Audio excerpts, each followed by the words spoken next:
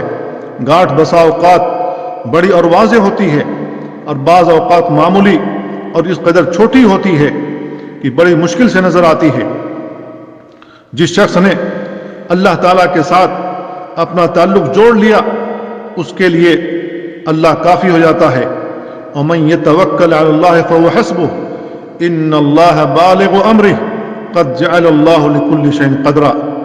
تو جو شخص اللہ تعالیٰ پر توکل کرے تو اللہ تعالیٰ اس کے لیے کافی ہو جاتا ہے، اور جس نے غیر اللہ کے ساتھ تعلق جوڑا اسے اسی کے حوالے کر دیا جاتا ہے، حالانکہ ہر مخلوق اللہ تعالیٰ ہی کی محتاج ہے اور اللہ تعالیٰ ہی فضل و انعام کرنے والا ہے، جیسا کہ اللہ رب العالمین کا فرمان ہے، یا ایھا الناس انتم الفقراء الی اللہ واللہ هو الغنی الحمید۔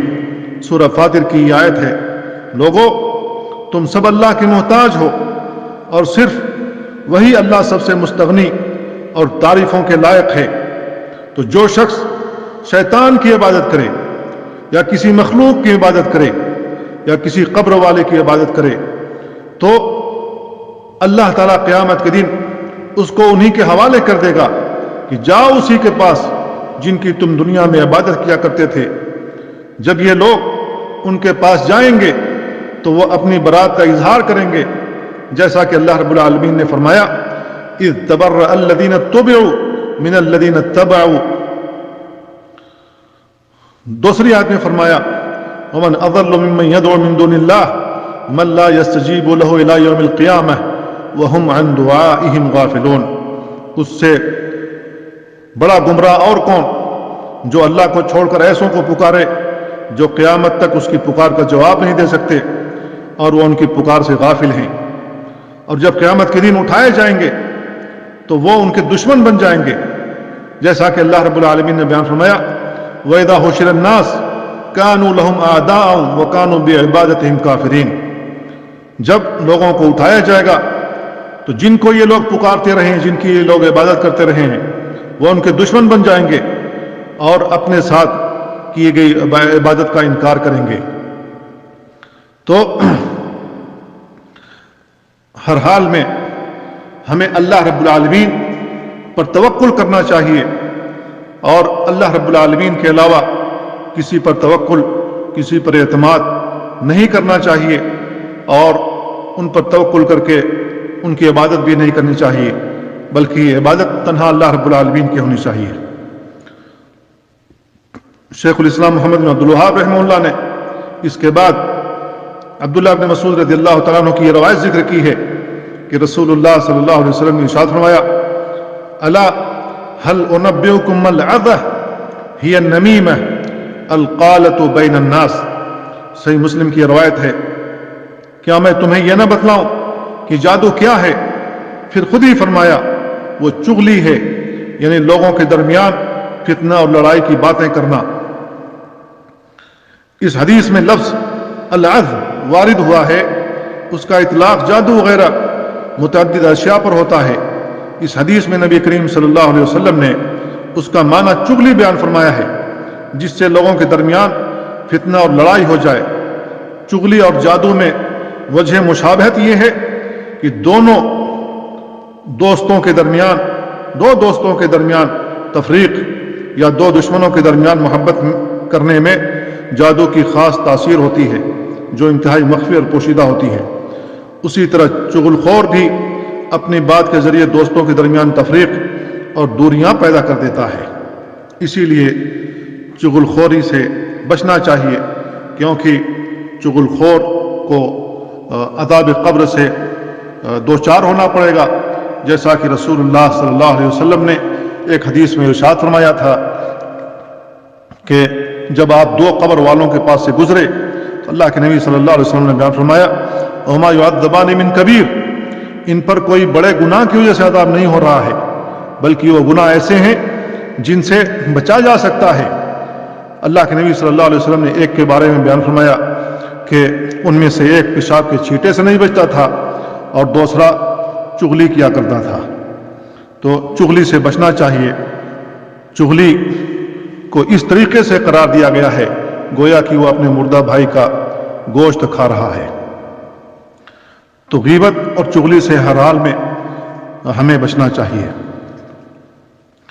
شیخ الاسلام محمد بن عبد الوہاب رحمہ اللہ نے اس کے بعد عبداللہ بن عمر رضی اللہ تعالیٰ عنہما سے ایک روایت یہ ذکر کی ہے کہ رسول اللہ صلی اللہ علیہ وسلم نے ارشاد فرمایا، ان من البیان لسحرا، کسی کسی کے بیان میں بھی جادو کی سی تاثیر ہوتی ہے۔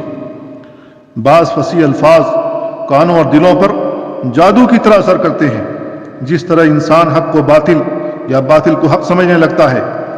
اس حدیث کی شرح میں اہل علم کے متعدد اقوال ہیں، ان میں سے صحیح قول یہ ہے کہ اس حدیث میں جادو کی طرح اثر انداز ہونے والے بیان کی مدح نہیں بلکہ مذمت ہے، چونکہ اس باب میں حرام کی مختلف اقسام بیان کی گئی ہیں، اس لیے شیخ الاسلام نے اس باب میں یہ حدیث بھی بیان کر دی ہے۔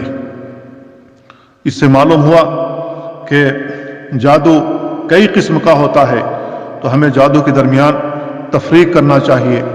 اصل جادو وہ ہے جس میں شیطانوں سے مدد لی جاتی ہے، جس کے ذریعے میاں بیوی میں تفریق کرا دی جاتی ہے اور دو دلوں کو توڑ دیا جاتا ہے، جس کے ذریعے سے بیماری مسلط کر دی جاتی ہے، لیکن یہ سب کچھ اللہ کی اذن کے بغیر ممکن نہیں ہے۔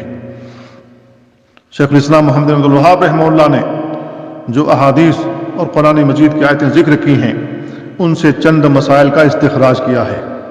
ان میں سے سب سے پہلی بات یہ بیان کرتے ہیں کہ اس باب سے معلوم ہوا کہ العیافہ، الطرق اور الطیرہ سب جادو کی اقسام ہیں۔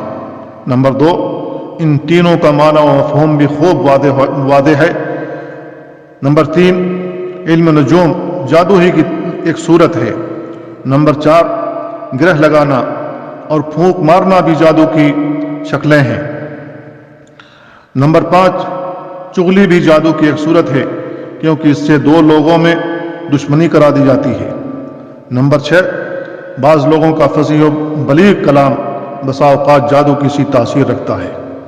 اللہ تعالیٰ سے دعا ہے اللہ تعالیٰ ہمیں ہر قسم کے جادو سے اور ہمارے اولادوں کو بھی ہر قسم کے جادو سے محفوظ رکھے۔